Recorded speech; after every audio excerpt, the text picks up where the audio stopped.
بسم اللہ الرحمن الرحیم۔ حضرت داؤد علیہ السلام کے زمانے میں ایک شریف اور کمزور آدمی تھا۔ اللہ تعالیٰ کے حضور دعا کرتا رہتا تھا کہ مجھ غریب بے سہارا کو غیب سے روزی عطا فرما اور مجھے محنت و مشقت کے عذاب میں نہ ڈال۔ مریل گدھے پر گھوڑوں اور اونٹوں کا بوجھ نہیں لادا جا سکتا۔ اے اللہ سب کے سننے والے، میں منہ سے ہی تجھ سے مانگ سکتا ہوں لیکن مشقت کرنے کی طاقت نہیں رکھتا۔ بس یہی درود و وظائف اس کے دن رات کی مصروفیت تھی۔ اس کا یہ عمل ہر خاص و عام میں مشہور ہو چکا تھا۔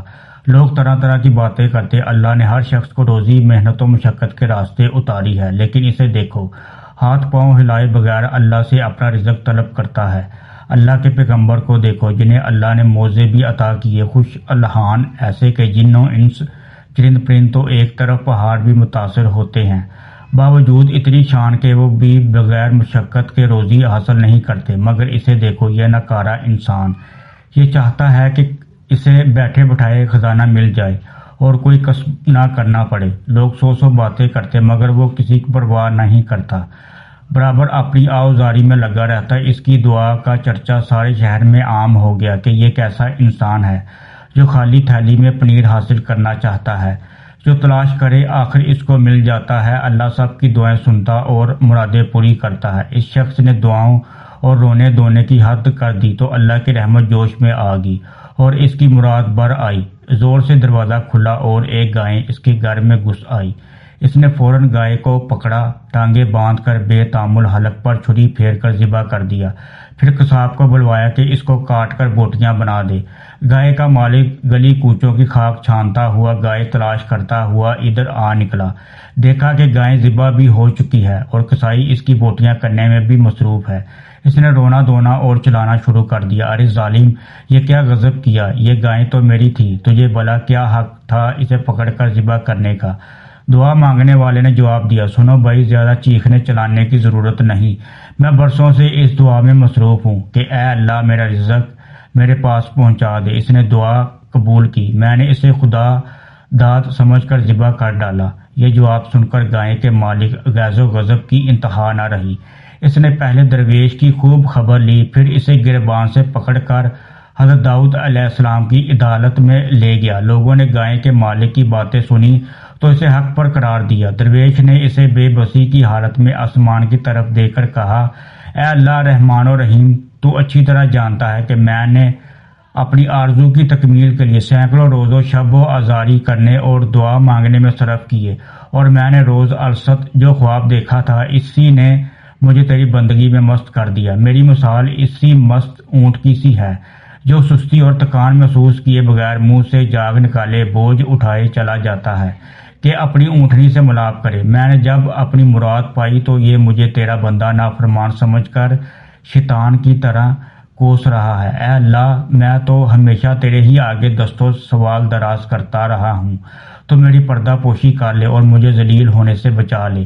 گائے والے نے چلا کر کہا، آسمان کی طرف کیا دیکھ رہا ہے، میری طرف دیکھ اور حقیقت کا سامنا کر۔ کیا تو سمجھتا ہے کہ اللہ اور اس کے بندوں کو اس فریب میں مبتلا کر کے صاف صاف نکل جائے گا؟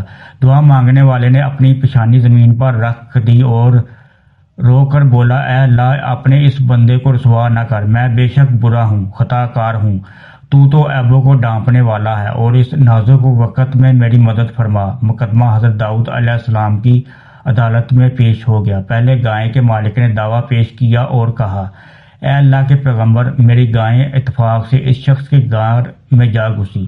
یہ بندہ نہ جانے کب سے طاق لگائے بیٹھا تھا، اس نے میری گائے کو پکڑ کر ذبح کر ڈالا۔ آپ کے سامنے میری فریاد ہے کہ اس سے دریافت کریں کہ اس نے ایسا کیوں کیا۔ دعا مانگنے والے نے اپنی صفائی میں یوں عرض کیا، اس شہر کے سب ہی لوگ مجھے جانتے پہچانتے ہیں، آج تک میں نے کسی کا مال مارا، نہ چوری کی اور نہ ہی ناجائز کسی کو پریشان کیا۔ میرا گزشتہ کئی سال سے یہ معمول رہا ہے کہ شب و روز اللہ کی بارگاہ میں یہ دعا کرتا رہتا ہوں کہ بغیر محنت و مشقت کے مجھے رزق عطا فرما۔ آخر مسلسل دعاؤں کے بعد اللہ تعالیٰ نے میری آرزو سنی اور یہ گائے خود بخود میرے گھر میں گھس آئی۔ میری آنکھوں میں اسے دیکھتے ہی نور آ گیا کہ اللہ تعالیٰ نے میری دعا قبول فرمائی اور رزق حلال بغیر محنت کے مل گیا۔ میں نے اللہ کا شکر ادا کرتے ہوئے اس گائے کو ذبح کر ڈالا۔ یہ شخص نہ جانے کہاں سے شور مچاتا ہوا آ گیا اور کہنے لگا کہ یہ گائے میری ہے۔ حضرت داؤد علیہ السلام نے یہ سن کر فرمایا کہ ایسی معقول دلیل دے کر جس کی بنا پر تو نے گائے ذبح کی، تیرے بیان سے یہ ثابت ہوتا ہے کہ وہ گائے تجھے مالک نے دی، نہ تو نے خریدی۔ دعا مانگنے والے کی آنکھوں میں آنسو آ گئے۔ اے اللہ کے پیغمبر، آپ بھی وہی کہنے لگے جو دوسرے کہہ رہے ہیں۔ ایک دردناک اس کے دل سے نکلی اور اس نے آسمان کی طرف نگاہ اٹھا کر کہا، اے میرے دل کا درد جاننے والے، تو داؤد علیہ السلام کو روشنی عطا فرما اور انہیں حقیقت حال سے آگاہ فرما۔ یہ کہہ کر وہ داڑے مار مار کر رونے لگا۔ اس کی آواز میں ایسا درد تھا کہ نہ صرف سنگ موم ہو گئے بلکہ حضرت داؤد علیہ السلام کا دل بھی دہل گیا۔ انہوں نے گائے کے مالک سے کہا، اس کا فیصلہ ایک دن کے بعد کیا جائے گا۔ اللہ کے پیغمبر اپنے حجرے میں داخل ہوئے اور اپنی عبادت گاہ کا دروازہ بند کر دیا۔ ذکر و اذکار کے بعد اللہ تعالیٰ کی بارگاہ میں دعا کی کہ اے پروردگار، مجھے حقیقت حال سے آگاہ فرما۔ اللہ تعالیٰ نے اپنے نبی پر اسراز و رموز کھول دیے۔ دوسرے دن دونوں کو طلب کیا گیا۔ حضرت داؤد علیہ السلام نے یہ فیصلہ فرمایا، گائے کے مالک کو کہا کہ اس شخص کا پیچھا چھوڑ دے اور اسے معاف کر دے۔ اللہ تعالیٰ نے تیرے گناہوں کی پردہ پوشی فرمائی ہے، تو بھی اس کی ستاری کا حق ادا کر اور اپنی گائے کی طرف صبر کر۔ حضرت داؤد علیہ السلام کا ارشاد سنتے ہی اس بدبخت نے کہا، کیا اب کوئی نئی شریعت نافذ ہو گئی ہے؟ آپ کے انصاف کی شہرت تو زمین و آسمان تک پہنچ چکی ہے، مگر میرے ساتھ ظلم کیوں؟ یہ انصاف نہیں، ظلم ہے۔ دوسری مرتبہ حضرت داؤد علیہ السلام نے فرمایا، اپنا سارا مال اور جائیداد اس مظلوم کے حوالے کر دے، ورنہ تیری سخت رسوائی ہوگی، اور کچھ عجب نہیں کہ جو ظلم و ستم تو نے کیے ہیں وہ بھی ظاہر ہو جائیں۔ گائے والے نے یہ کلمات سنتے ہی سر پر خاک ڈالنا شروع کر دی، گریبان پھاڑ ڈالا، بدحواس ہو کر اور منہ میں کف بھر کر بولا، اے داؤد، اچھا فیصلہ سنایا، مجھے پر ظلم و زیادتی کی حد کر دی۔ نعوذ باللہ، مجھے تو معلوم ہوتا ہے کہ تو اپنے حواس میں نہیں رہا۔ حضرت داؤد علیہ السلام نے اسے قریب بلایا اور کہا، اے بدبخت، اس ہنگامے سے باز آ، کہیں یہ تیری ہلاکت کا باعث نہ بن جائے۔ جو تو نے بویا ہے وہ اب کاٹ۔ اب تیسری مرتبہ حضرت داؤد علیہ السلام نے ارشاد فرمایا، تو اپنے اہل و عیال بھی اس کے حوالے کر دے، اس حکم پر تو وہ پتھر سے اپنا سر پھوڑے گا۔ لوگ بھی حیران تھے کہ حضرت یہ کیسا حکم دے رہے ہیں۔ تماشائی اللہ کے پیغمبر کے احکام کی اصل وجہ سے نا واقف تھے۔ ان میں سے دو آدمی کہنے لگے، اے اللہ کے نبی، آپ کی ذات بابرکات سے ایسا سری ظلم ہم سب حیرت میں ہیں۔ بے قصور گائے والے پر اتنا عتاب آخر کیوں؟ اور جس نے ناحق گائے پکڑ کر ذبح کر ڈالی، اسے آپ نے بری کر دیا۔ حضرت داؤد علیہ السلام نے فرمایا، شاید کہ اب وہ وقت آن پہنچا ہے کہ اس گائے والے کے پوشیدہ راز ظاہر کر دیے جائیں۔ حضرت داؤد علیہ السلام صاحب کو دریا کے کنارے ایک بہت پرانے گنے درخت کے نیچے لے گئے۔ وہ گنا درخت جس کی شاخیں آپس میں گتھی ہوئی تھی، سورج کی شعاؤں کو زمین تک پہنچا نہیں دیتی تھی۔ کیا تم لوگ جانتے ہو کہ اس درخت کے نیچے ایک آدمی کو قتل کیا گیا تھا؟ یقیناً تم نہیں جانتے، البتہ وہ جانتا ہے جس نے اس زمین و آسمان کو پیدا فرمایا۔ حضرت داؤد علیہ السلام نے فرمایا، حقیقت یہ ہے کہ اس گائے والے نے اپنے آقا کو قتل کیا۔ یہ شخص اصل میں مقتول کا زر خرید غلام تھا۔ اس نے اپنے آقا کو قتل کر کے اس کے مال و دولت اور جائیداد پر قبضہ کر لیا۔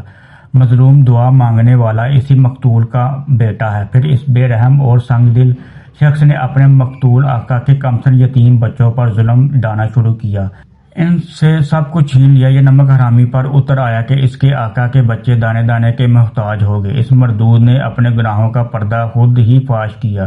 ظلم ہمیشہ روح کی گہرائیوں میں دبکا رہتا ہے، لیکن ظالم اسے خود لوگوں پر کھول رہا ہے۔ اے سنگ دین دنیا، تو نے شرع کے مطابق اس مقدمے کا فیصلہ مانگا تھا، شریعت نے اپنا فیصلہ سنا دیا، اب اس کی تعمیل کرنا تیرا فرض بنتا ہے۔ تو نے اپنی صفاقی اور شکی القلبی کا ایسا مظاہرہ کیا کہ اللہ کی پناہ، تو نے آقا کو اس طرح چھڑی سے ذبح کیا جس طرح اسے دعا مانگنے والے نے تیری گائے کو ذبح کیا تھا۔ وہ خون آلود چھڑی راز فاش ہونے کے ڈر سے گڑھا کھود کر تو نے دفن کر دی تھی۔ اس کا ثبوت یہ ہے کہ اس چھڑی پر اس کا نام کندہ ہے۔ حضرت داؤد علیہ السلام کے حکم پر زمین کھودی گئی، گڑھے کے اندر سے ایک شخص کی کھوپڑی اور لمبی سی چھڑی برآمد ہوئی۔ اب گائے والا خوف سے تھر تھر کانپنے لگا۔ تماشائیوں پر سکتے کا عالم طاری تھا۔ لوگوں نے اپنے سروں سے کپڑے اور ٹوپیاں ہٹا دی، ننگے سر ہو کر سامنے آئے اور عرض کرنے لگے، اے اللہ کے سچے پیغمبر، ہم فطری نابینا ثابت ہوئے، ہم نے آپ کی زبان مبارک پر اعتبار نہ کیا، آپ ہماری گستاخی معاف فرما دیں۔ حضرت داؤد علیہ السلام نے سب کو معاف کر دیا، پھر گائے والے کے بارے میں حکم دیا، چونکہ اس شخص کے ظلم کا پردہ کھل چکا ہے اور یہ قاتل ہے، اس لیے شریعت کا فیصلہ یہ ہے کہ اس سے قصاص لیا جائے۔ چنانچہ اسی چھری کے ساتھ اس کی گردن اڑا دی گئی۔